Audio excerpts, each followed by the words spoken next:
Welcome to the Daily Debrief. I'm Kara Suboy, CNETnews.com. I'm here with Dan Farber, editor-in-chief of News.com. And Dan, we're talking about a federal judge ordering Google to hand over very personal information to Viacom. This is a ruling that came down Wednesday night. What kind of information are we talking about?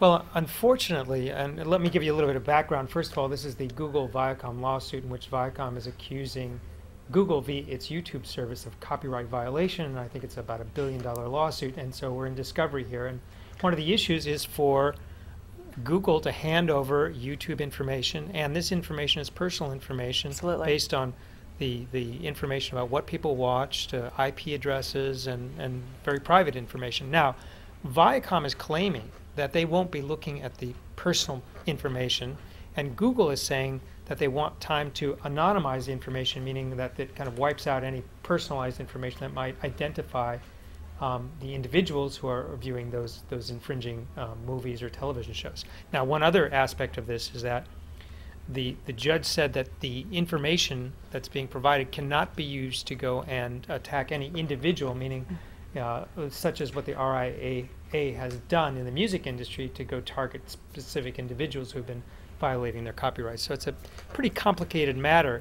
And while they may play fair, meaning that Viacom may not look at personal data and Google may be able to provide them with anonymized data, just the fact that the judge has made this ruling makes it very dangerous. Absolutely. I mean, it has a lot of people concerned about just very basic fundamental internet security rights and where your privacy stands. Your privacy could be violated to the degree that in the same case that we've had with the Department of Homeland Security, the movies that you go to the video store to watch or what you're watching on YouTube.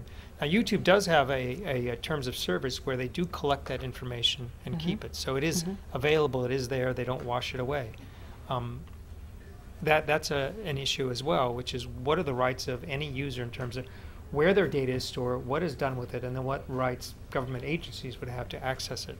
And then Viacom is saying, of course, that they want this material, they want this information so they can find out the nature of the pirated videos out there and how many. You know, they're trying to prove the claim that their videos and television shows, whatever content they have that's on YouTube, is in violation of their copyrights, and so therefore this is a good way to do it.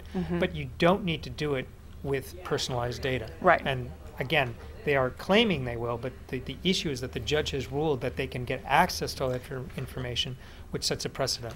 And speaking of precedent, what kind of precedent does it set for the overall web? I mean, how are other companies and other users going to feel about this kind of ruling? I mean, could it go forward and apply to many more scenarios?